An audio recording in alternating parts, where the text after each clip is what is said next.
Hello and welcome back to Simple-ESL, a simple way to learn English. And today we're going to learn how to sound more natural and polite when we don't know the answer. Instead of saying I don't know, you'll learn 8 better ways to respond, especially at work or in school. Now, this is aimed at a A1, B1 level, so we're in A1, A2, B1 area. You're going to use 8 alternatives to I don't know. You're going to choose polite, friendly, or professional options. We're going to practice the pronunciation and tone, and there's a little bit of a homework exercise for you as well. So let's start today's lesson.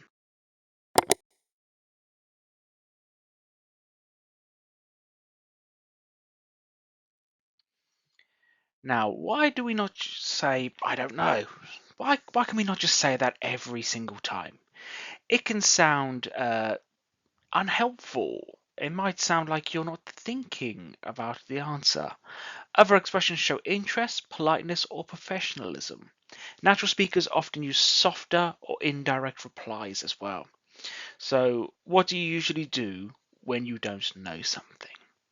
While you think of an answer to this, why not check out the All My Links tab?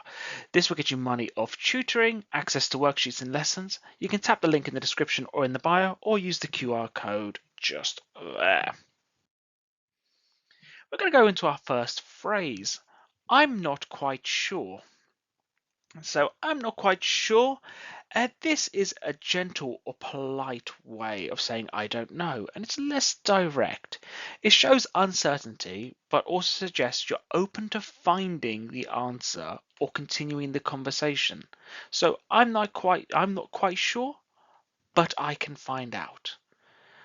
Other examples, I'm not quite sure what time it starts.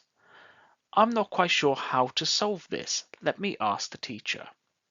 So it's a more polite and confident way of, rather than just saying simply, I don't know. It's great for professional, academic, or everyday conversations, and is often used when the speaker wants to avoid sounding unhelpful. Other supportive phrases can be, but I'll check. Um, I think, so I think it's around 3 p.m. What time does it start? I'm not quite sure, but I think it's around 3 p.m. We can also say, let's find out together. Something to work together on. I'm not quite sure. Let's find out. Our next phrase, let me check on that. Now, this is a polite, helpful phrase used when you don't know the answer right now, but you are willing to find out or follow up on. So this shows initiative and keeps the conversation going in a positive way. Fantastic for professional or customer service settings. So let me check on that and get back to you. You could say, let me check on that. I think it's in the handbook. Or you could say, I'm not sure. Let me check on that. So once again, really good for taking responsibility instead of just saying, I don't know. You can promise that you will update later and you will find out the information. Now we're going to move on from one that's used in the workplace. How about that's a tough one? So that's a tough one. Used when a question is difficult to answer and requires some thought. It doesn't mean you don't know. It shows you're considering the question seriously. So, that's a tough one. Let me think. This is more informal and thoughtful and can be used in discussions, interviews, or classroom settings. It encourages time to pause and reflect and to think about it. So let me think. That's a tough one. It depends. That's a tough one. So it's a good way to engage with the listener and show that you're actually thinking about what they are saying. I'm not certain, to be honest. This is a really polite and honest way to say you're not completely sure about something. It sounds open and trustworthy and often followed by a willingness to find the answer. I'm not certain, to be honest. I'll double check. I'm not certain, to be honest.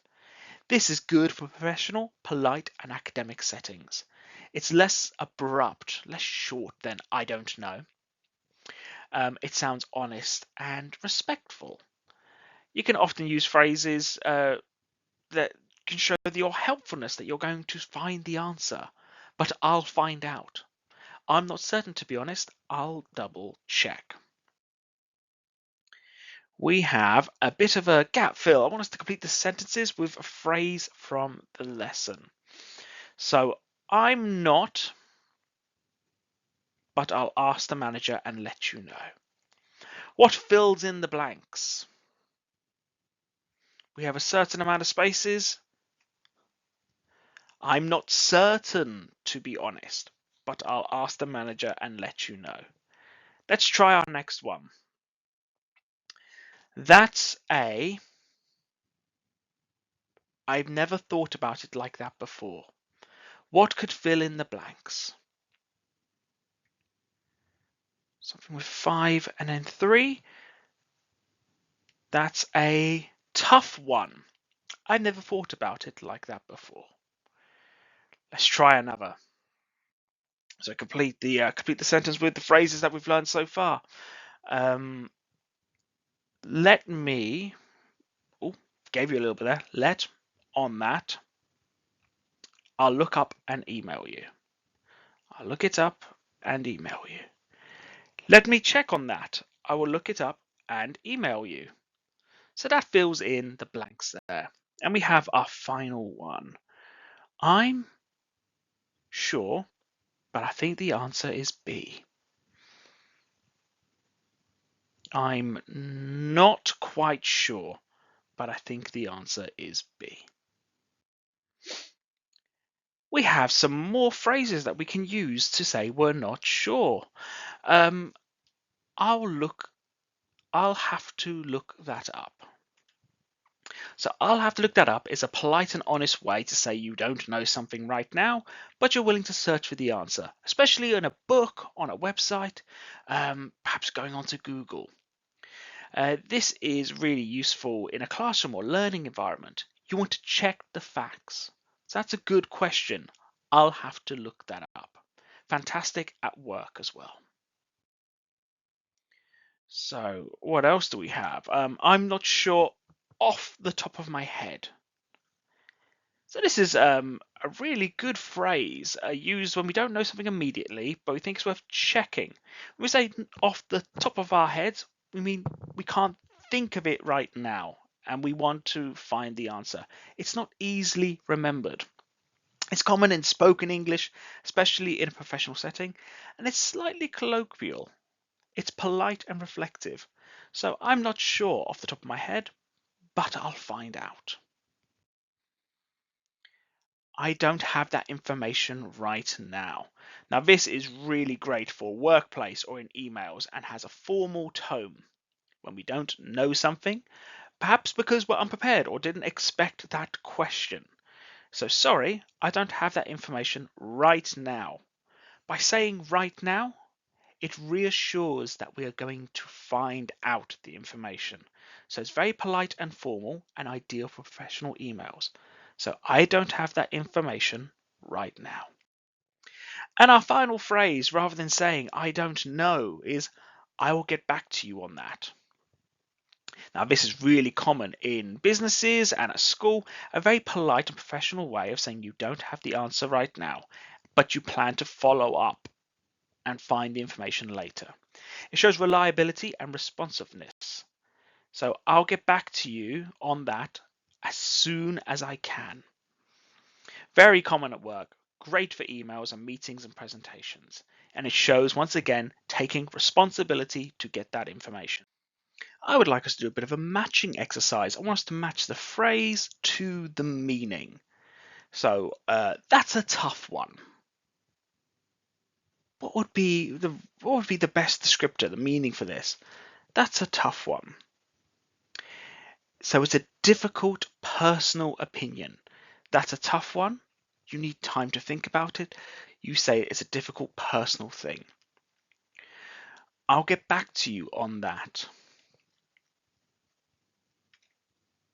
This is a delayed follow-up, so I'll get back to you on that. Really good for professional setting. I'm not quite sure. I'm not quite sure. So it's mild. So we would say mild uncertainty and use in a casual setting. If a friend was asking you a question, instead of saying, I don't know, I'm not quite sure. And that leaves, I will look that up. This needs more research, online facts, for example. So I'll have to look that up. Let's do another 4. I'm not quite sure off the top of my head. So something that we're trying to remember, it's a forgotten detail. It's memory based. Off the top of my head, we try to remember something. I don't have that information right now. So this is formal and professional. Don't have the information right now. I will get you the information. Great for meetings, don't forget. I'm not certain, to be honest. So this is quite polite. We're putting some thought into it. So be polite and thoughtful response. And let me check on that. This is a short term. We're task based. We're going to check on it, get the information so we can continue. And that takes us to the end of our little walk through 8 different polite, fluent ways of saying I don't know. We learned how to choose phrases, when they're informal, when they're professional, and the best settings to use them. We practiced the tone, and we now know how to respond confidently when we are unsure.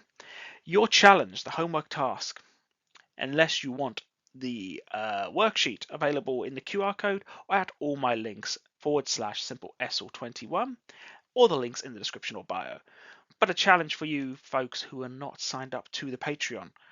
Write a dialogue or email with at least 4 different phrases from today's lesson.